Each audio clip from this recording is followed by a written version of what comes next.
Are you staying busy? Are you? Yes, I'm as busy. I'm always busier than I want to be. You know, I mean, I I never learned. I remember my mother saying. My mother was an actress, you know, and she said, always say yes to everything because it mightn't come again. Like, so I find it difficult to say no, and then I look at my calendar. I think, oh my God, you know, like after this, this is heavy enough. This is the 10th gig in 10 days tonight, and there's another six to go. Um, but I get home and I'm off to Italy for a couple of gigs after that, and you know, at the time it seems like a good idea, and then you look at the calendar and you think, oh my God, you know, I've got no time to do these other things I should be doing, like mowing the lawn Right. Yeah, I know the feeling. Are you are you working a lot with kind of your old companions still? yeah, yes, I Um, am. Yeah, I'm working. I've been. um, I'll be working with Patrick Street in England. First time we've been out for a number of years now, I think. Uh, that's in July, and then I'm back over here with Donald Lunny in August in Ann Arbor and Chicago and the Milwaukee Festival.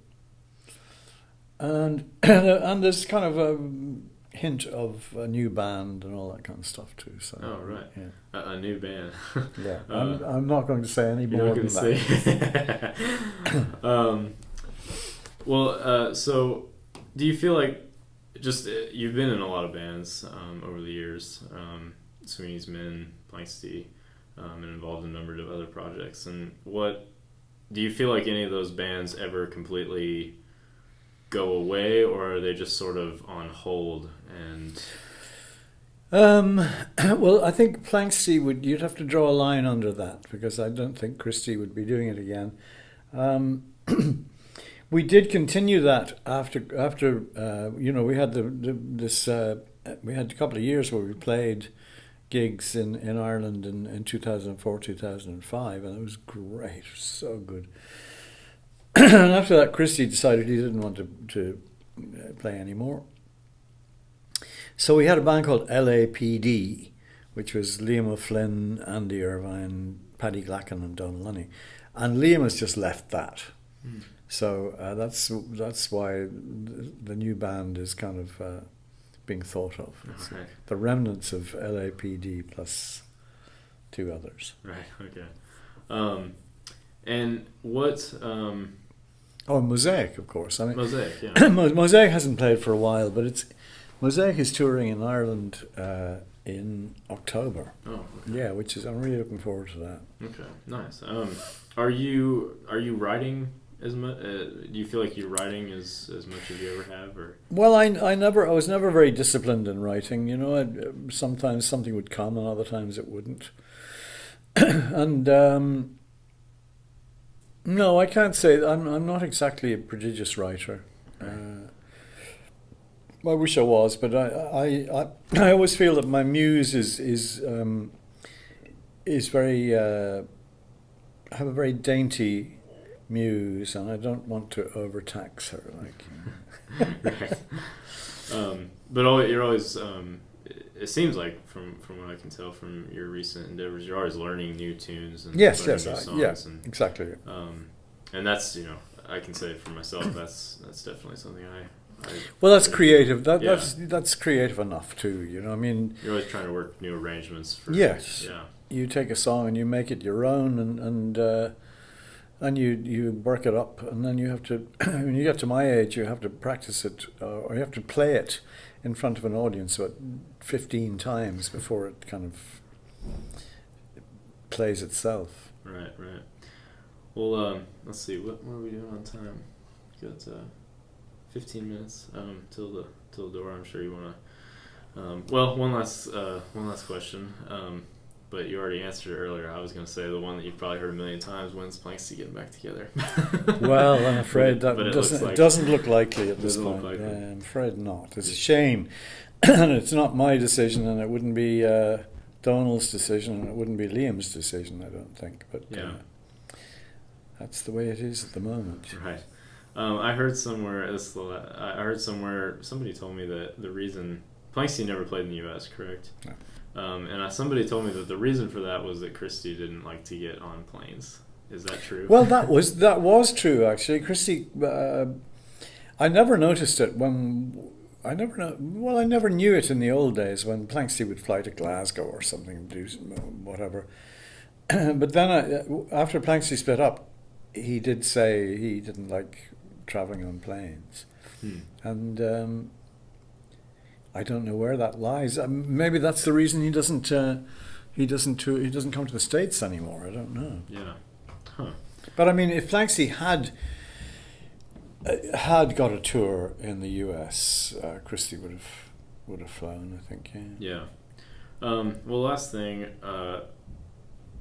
for me, you've always been a big inspiration of what I do, and I'm sure a lot of other young people my age that discovered Planxty and stuff. What would you say to any aspiring musicians that are getting into traditional music and whatnot? What's the best thing that they can do? Well, the best thing they can do is be honest to themselves and play the music as they want to play it. And Planxty was a lot of luck.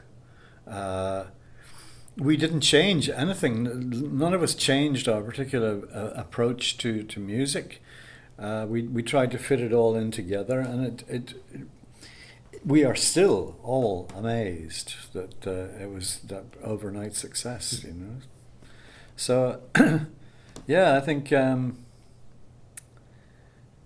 my advice would be just you don't expect anything, but hope for good luck. Right. All right.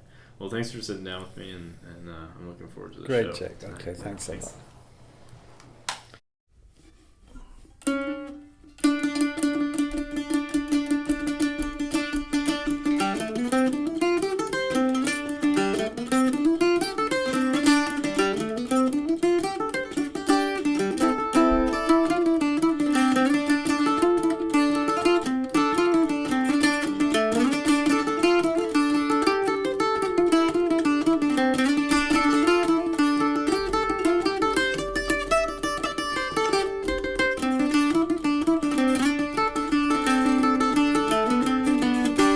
Come, all you bold sportsmen, and listen to my story about noble Stewball, that gallant racing pony. Arthur Marble was the man that first brought Stewball here to run with Miss Greasel on the plains of Kildare.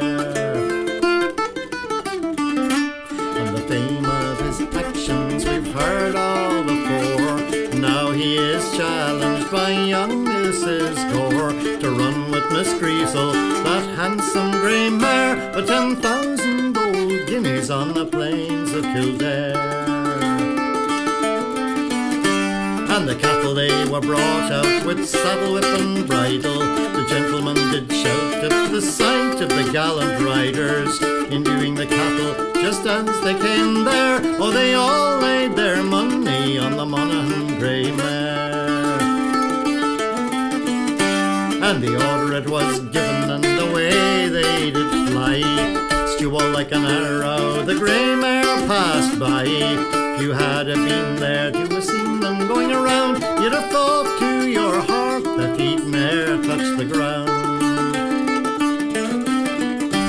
And when at last they came to halfway round the course, Stewball and his rider began to discourse. Says Stewball to the rider, can you tell to me how far is that grey mare this moment from me? Says the rider to Stewball, you're running great style. You're ahead of the grey mare almost half a mile. If you keep your running, I vow and I swear that you never will be beaten by the Monaghan grey mare.